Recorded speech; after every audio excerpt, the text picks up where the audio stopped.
Will you join me now in a time of meditation and prayer, followed by a shared silence? I invite you to get comfortable in your seat, to feel your feet connecting you to this good earth, to breathe deep,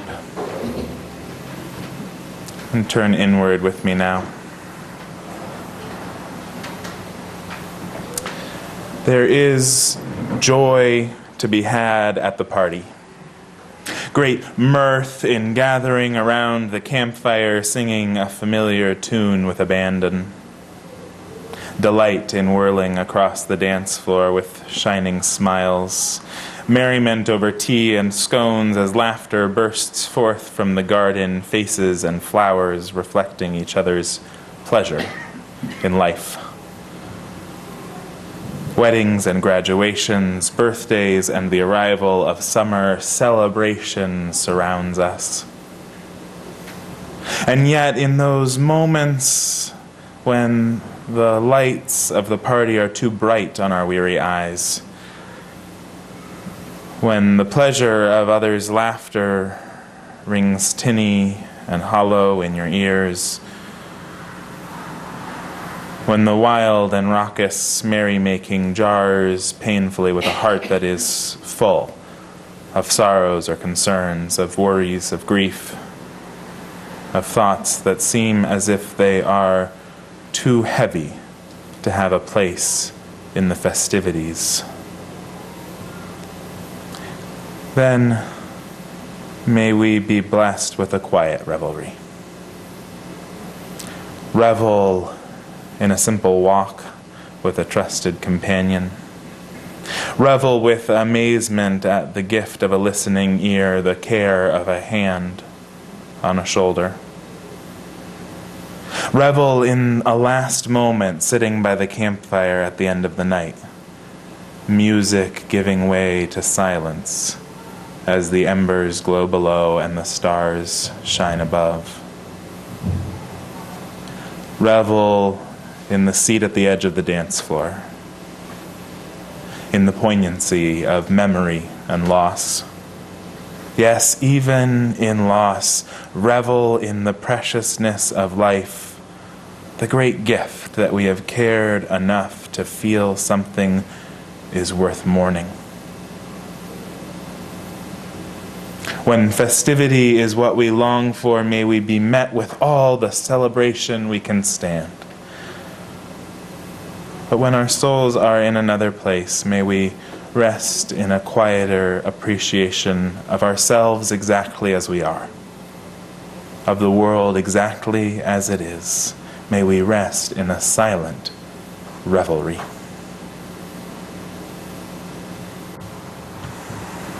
May the silence we have shared continue to hold and to heal us all. Amen. May it be so.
As I made my way from the living room to the kitchen at my friend Amanda's house, I noticed something on her kitchen table.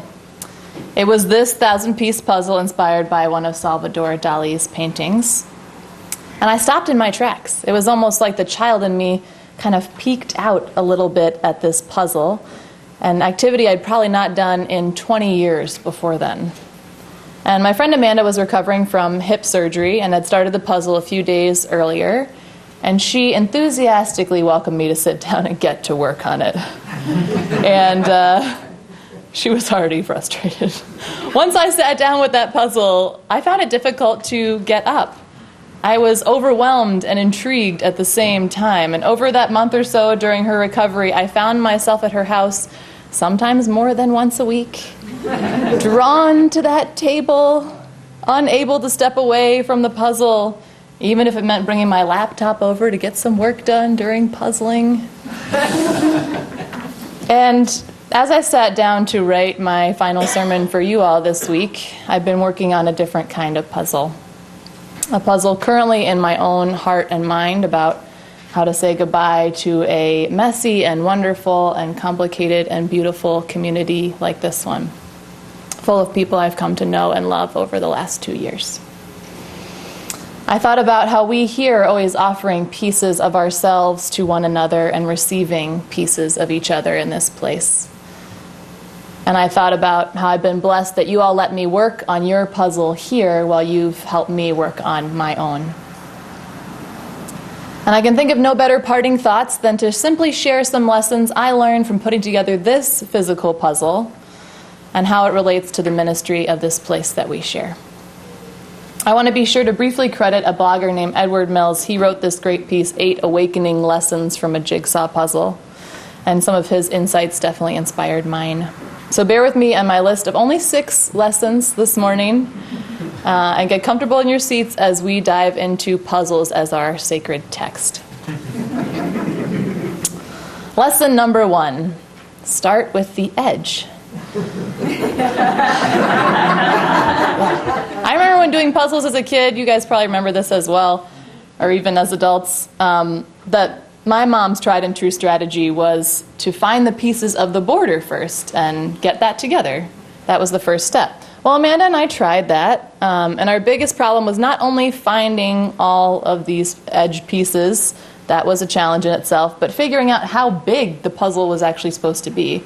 And puzzles don't come with instructions, and I am somebody who, when I get a new game or something, I love to look at the instructions. I am that person. This is not surprising to you at this point. So instead, I couldn't read the instructions, so I looked on the side of the box, and it says it's 19 by 26 inches. In other words, a lot bigger than either of us thought or had space for on the table. And puzzles and churches are often bigger and more complicated than we realize at first. But knowing the size of the frame, finding the pieces was important, as it is here as well. And I kind of see our frame here through 2 different lenses, one of mission and one of boundaries, both of which we have taken strides in the last year in assembling. Our mission came out of our Roots and Wings brainstorms and conversations this fall and winter and led us to these powerful words. We create spiritual connection by nurturing mindfulness, opening to life's gifts, and engaging the world through acts of love. Defining and clarifying our mission, basically saying this is who we are, helps us sift through what belongs in our frame, what puzzle pieces are ours to connect and work with. And I see the other lens of our frame as the intentional work being done by our awesome Healthy Congregations team. They're helping us co-create a covenant that will help define the frame of our community, its traditions, its cultures, its behaviors. This frame is our way of saying this is how we want to be together. This is how we want to treat one another in this place. And both aspects of the frame here, you have taught me, are important for building a passionate and growing congregation like this one. Okay, lesson number 2. The only option is one piece at a time. When I first looked at this picture that would guide our puzzle, I felt a bit concerned that this really wasn't going to happen. The pieces were too little, too numerous, way too monochromatic. There's a lot of blue, just in case you didn't notice. And I thought we just weren't going to make traction. Hundreds of navy blue pieces, almost identical to one another, and they were just kind of taunting me. And that was mostly because I was looking at way too many pieces all at once. Even when trying to get that frame together, I was constantly distracted by some of these more colorful pieces that I could not yet connect. And the puzzle gently reminded me that I can only consider one piece at a time. I cannot grab 5 or 6 pieces and be on the lookout for where they all fit. And sometimes in our ministry together here, we can focus on too many pieces at once. Better space and more teachers for RE, more engagement in social justice, clearer communication, changes to our building. We don't want to put any of those pieces down because they all feel important. And the truth is, each single piece in a puzzle is important. Every piece matters in the whole puzzle. But we can only focus on one piece at a time. We can take one step and then another, and that's the way we see our puzzle come together. Lesson number 3, don't force it. Writing this was as difficult as actually trying to live it. There were times at Amanda's table when I was absolutely sure that 2 pieces were a fit. This one has to go here, I thought. Sometimes when I wasn't as angry, I'd say, that looks like a fit, right? And I'd hold up the pieces and show Amanda, and she knows I'd only ask her that question when, it's not actually a fit. And she'd just gently kind of shake her head, no. There were certain pieces that I were convinced just needed a little extra force on them. Better yet, maybe a trim to one of their edges. Luckily, there were no scissors at the table. But trying to make one piece, a piece that I felt in my bones, had to connect to this other piece was really hard to let go of. But puzzles, I've learned, have a lot to teach about detachment. Our own personal desires, habits, wishes can sometimes get in the way of the work of our great puzzle here. Einstein once said that the definition of insanity is doing the same thing over and over again and expecting different results. And this blogger I mentioned, Ed Mills, he assumed that this quote from Einstein came from a really tough jigsaw puzzle. But even if it was about, quantum physics or something like that, who among us has not gotten caught in trying one course of action repeatedly and continuing to be frustrated with the same results again and again? It's not fun for puzzles or for our church when we live out this pattern of attachment to something that doesn't work or attachment to doing something because that's the way we've always done it. So when I got attached to certain pieces, or I wanted to force a certain piece together, sometimes I just needed to turn the piece upside down, around, put the piece down, pick another one up, ask somebody else to look at the piece, or just take a few breaths away from the puzzle altogether. It was amazing what the balance of absence and presence could do. Often it can lead us to return to the places where we once got stuck and to see them with fresh eyes and discern new approaches. Lesson number 4. There is no magical missing piece. This could also be phrased as, you have all the pieces that you need. I'm not sure how many times I scoured the table looking for one missing piece or another, convinced that the puzzle creators decided to leave a few out of the box on purpose. If only I could find that one piece that connected the red circle to the blue to the yellow circle.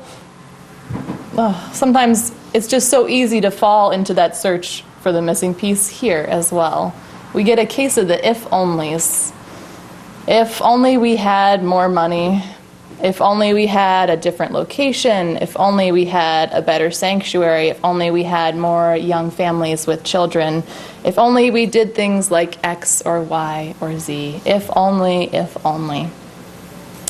Here's the thing about if-onlys. When and if we do reach them, more of them always appear. And the health and happiness of our community do not depend on fulfilling all of our if-onlys all of the time. Sure, it would be nice to have all of our dreams and wishes fulfilled in a single bound or a single capital campaign. To find that missing piece you desperately want to find, that piece you think will connect every piece to the rest of the puzzle. But the actual piece of the puzzle that we need is almost always right there on the table, almost always right in front of us. In the case of my puzzle, I wasn't ready to find that piece, perhaps. But I did ultimately reach the conclusion that I had all the pieces I needed, even if some of them were found on the floor later under the table. And we have all the pieces that we need here, too. The puzzle is complete in a sense even before all the pieces fit together. And yes, we could use some of those if-onlys that I mentioned, and those are pieces that we are diligently striving for in order to add on to our puzzle and let others come here and contribute their pieces. So there's not one missing piece here in our congregation, but there will always be pieces that we are on the lookout for, which maybe makes us a little more complex than a 1,000-piece puzzle, so you'll have to forgive me.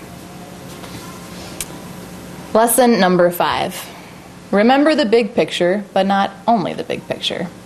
By far my favorite thing about jigsaw puzzles is that you have a clear end goal. What a blessing. There's this beautiful picture guiding your work. You know what it's supposed to look like at the end. That's what saved me with this puzzle. I looked long and hard. There's an actual kind of fuller picture since this one's got weird puzzle pieces coming out of it on the front. I looked long and hard at the actual paper picture in there to see what circles overlapped, what colors belonged near each other. Without that, I would have felt kind of lost. And this is kind of a tough concept to balance while not getting attached only to that finished product, because it's truly the pieces and the process of putting them together that make the puzzle work.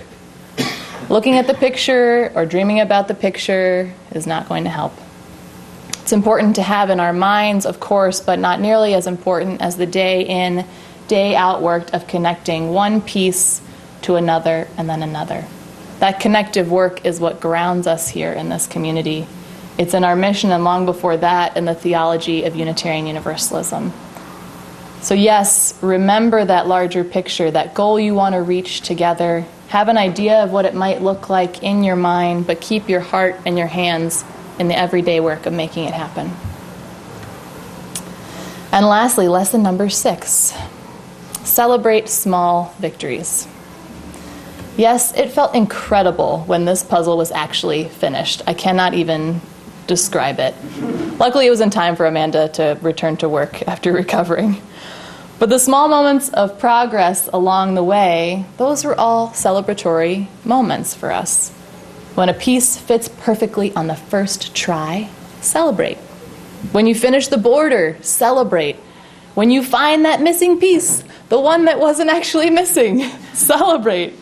Even when you take time away from the puzzle, celebrate then too. And if I have one chance to tie us to our theme of revelry this morning, it's in this final lesson. We never have to wait to experience joy, to make merry out of something. We can celebrate those small victories here as well. When you have a beautiful conversation on our porch, celebrate. When you hear music that moves you, celebrate. When you discover a new potluck recipe, celebrate. When you elect board members, celebrate. Ooh, that's a little too exciting. When one new person walks through our doors, celebrate. And when it comes time to say goodbye to those who move on in one way or another, we celebrate then too. Now, I don't expect you to remember these 6 lessons. There will not be a quiz later. In some ways, I have actually failed at writing what I consider a powerful sermon where you have that one point that you grab onto that you can apply in your life and in the wider world. But often life in church cannot be packaged so neatly. So if you remember anything from today at all, I want it to be this. The pieces of ministry that you continually bring to this place have helped me put together the bigger picture of my ministry.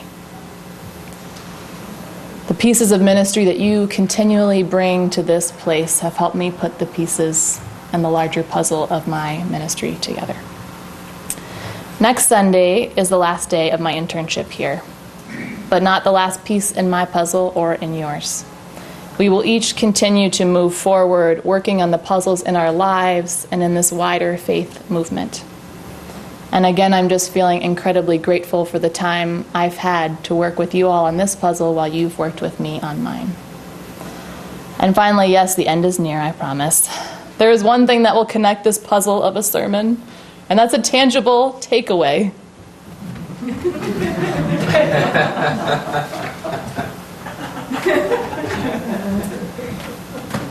I have there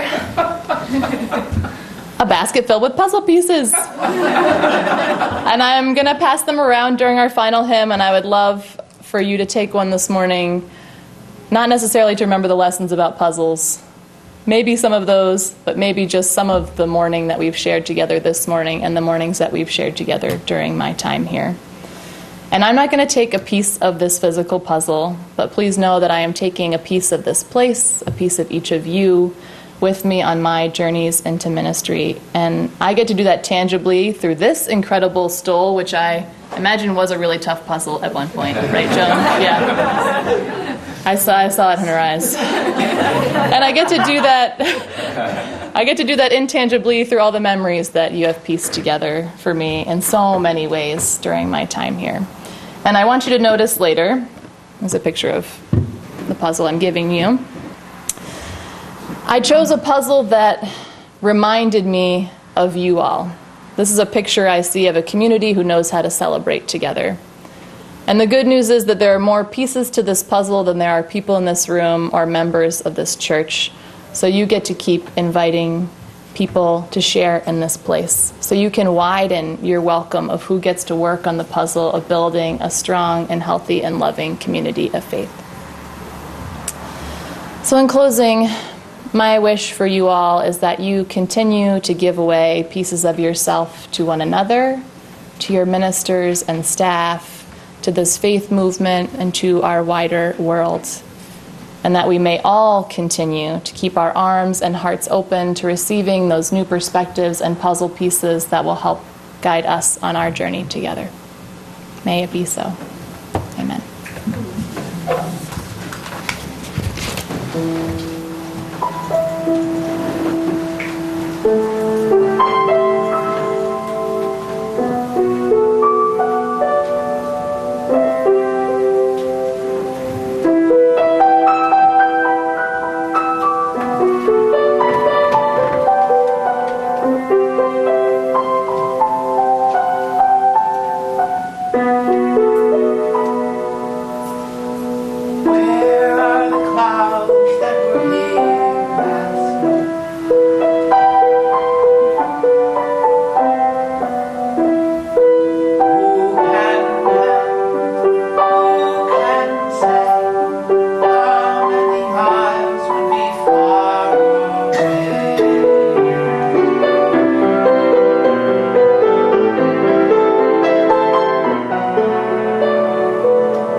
Please rise by your spirit and sing our final hymn together, number 1020 in the Teal hymnal. We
grab a hand of somebody close to you.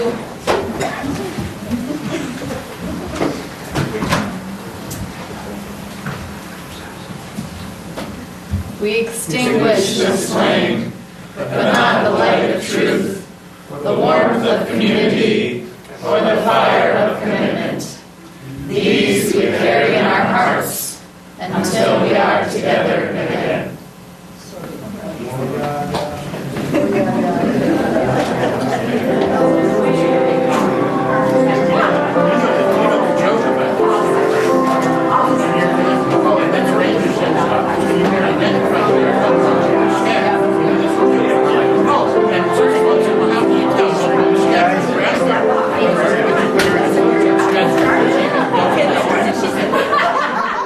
Join us for worship every Sunday at 10 a.m.